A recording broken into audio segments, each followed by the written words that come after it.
Hello, everybody. Scott Golden here with the Golden Opportunities Coaching and Pro Wrestling Logic YouTube channels. This is Pro Wrestling Logic, of course. This is the AEW Rampage review for the 12th of November 2021. Not a bad show, live from the Target Center with Excalibur, Taz, Jericho, and Starks on commentary. Not a fan of having this many people on commentary, but it is what it is. Jungle Boy defeats Bobby Fish 10-14.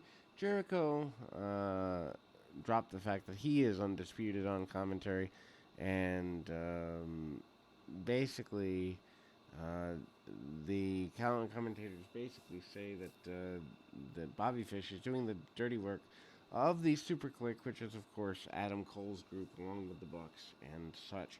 Um, Anyway, Jungle Boy rushes into the ring early, attacks Fish early, but then goes right for a move on the ropes. Fish then knocks him out of the ring and takes a rough bump. Fish then gets an advantage on the floor, but goes back into the ring, and Jungle Boy regains control. Jungle Boy battles Fish with chops in the corner.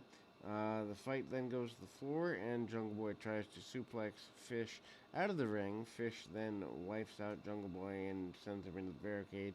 Working over the arm, fight continues on the floor. Show goes to a break. Back from the break, Jungle Boy hits a basement dropkick and hits a lariat. Fish then keeps working on the arm. Fish then gets a near fall and hits a hammerlock back suplex. Jungle Boy catches Fish with a belly to back suplex and then uses turnbuckles for a near fall and a German suplex with a bridge. Fish then goes to attack the arm, catches Jungle Boy with an exploder suplex into the ropes, and probably the closest near fall of the night for any match. Jungle Boy then is out of it. He kicks out, but he's barely there. His left arm is hanging lifelessly at his side, and Fish kicks away at the arm, but Jungle Boy catches Fish with the last kick and hooked Fish in the snare trap, getting the submission win. After the match, Adam Cole runs down, attacks Jungle Boy. Fish pops up and immediately helps Cole, but beating up Jungle Boy, Cole grabs a pair of chairs and does the concerto. Christian and Luchasaurus run off Cole. Cole abandons Fish and then leaves him to take the kill switch from Christian. Easy for me to say. Young Bucks and their stooges come out to join Cole in the exchange. And anyway, quick promo from Miro Bryan Danielson match for the pay-per-view. Miro fires up in the promo, and there's also clips from the preview show that airs later tonight. Adam Cole and the Young Bucks are about to cut a promo for the pay-per-view, but Adam Page interrupts. Page apologizes to the Young Bucks for throwing away their friendship. Page then knows he cost the Young Bucks the World Tag Team shot last year, but this summer the Bucks cost Page a title shot in the 10-man elimination match. Page tells the Bucks that if they interfere in his match tomorrow night, he'll ruin them. And obviously, this is an effective promo, knowing what happened at the pay-per-view. Jade Cargill with Mark Smart. Sterling defeats Santana Garrett. Poor Santana Garrett still can never get much leverage on a national promotion, which is unfortunate. Red Velvet shown watching in the crowd. They have some cake at ringside celebrating Jade's one-year anniversary with AEW.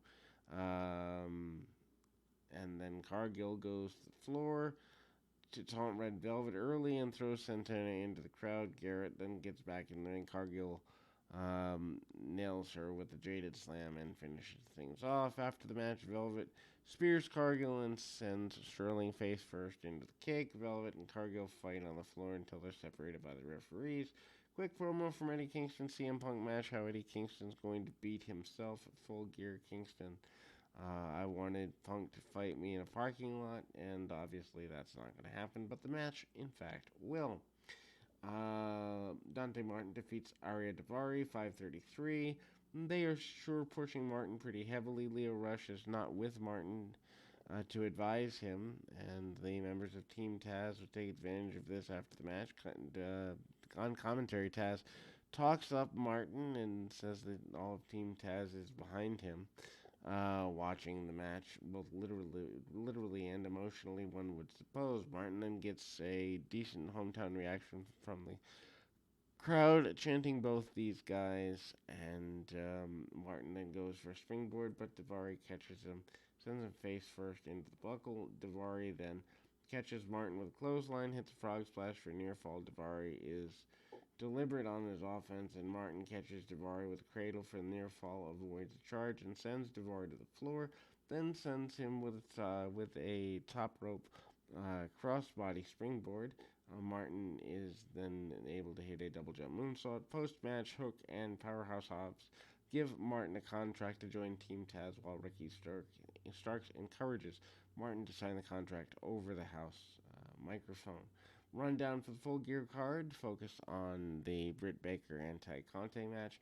Mark Henry moderates the face-to-face segment between Matt Hardy and Orange Cassidy, promises the feud will be over after tonight, thankfully. Anyway, so Matt Hardy defeats Orange Cassidy in Lumberjack match 10:25. Hardy offers $20,000 to any lumberjack around the ring who could take out Orange Cassidy for him, and that leads to a brawl with the lumberjacks at ringside. Cassidy is still wearing a DDP rib tape deal, selling the injured ribs from several weeks ago. Nice touch there. Cassidy is tossed out of the ring early on, Gun Club, but he manages to get rid of them pretty easily. Hardy then tosses Cassidy on the other side, Private Party and the Blade, and then they attack. Cassidy sends him into the ring barricade, back in the ring. Hardy dominates Cassidy, and the show goes to the last picture-in-picture break of the night. Hardy then dumps Cassidy back on the floor, and members of the Wingman and the Factory beat up on Cassidy's ribs. The best friends dressed in lumberjacks because they're awesome hit a pair of tope helos over the top rope and into the lumberjacks, attacking Cassidy. Cassidy then dives back into the ring and hits tope suicida on Private Party on the other side of the ring. And then back, Cassidy dumps Hardy, and the best friends propel Cassidy over the top rope and into a pile of bodies on the floor. Cassidy then hits top rope crossbody. Hardy sells that, and Cassidy almost breaks his nose. Hardy then is playing possum, and then comes side effect near fall. Hardy then goes for twist of fate, but Cassidy counters into a spinning DDT.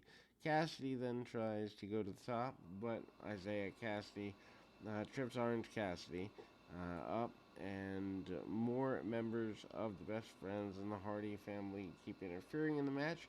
Yuta hits a Olympic slam on the Blade, and Taylor hits a pile driver on Isaiah Cassidy. Trying to get all these people on the show because, well, we need all this chaos. Hardy hits Chuck Taylor with a twist of fate. Cassidy hits the beach break on Hardy. Cassidy then sets up the orange punch and gets on the apron. Cassidy nails him. Bunny and Statlander get into a brawl at ringside, and Blade comes in with the brass knucks and knocks out Cassidy. Hardy then drops an elbow and misses Cassidy, but it doesn't matter. Hardy then gets the pinfall. Post-match, Blade knocks out a bunch of baby faces with the brass knuckles, and Hardy locks on Orange Cassidy in the leech. Bunny then gets the brass knucks and uses them to knock out Chris Statlander, and the Hardy family stands tall to close the show. Not the way I would have closed a go-home show for a pay-per-view, but hey, I'm not in charge. We'll be back with more right after this.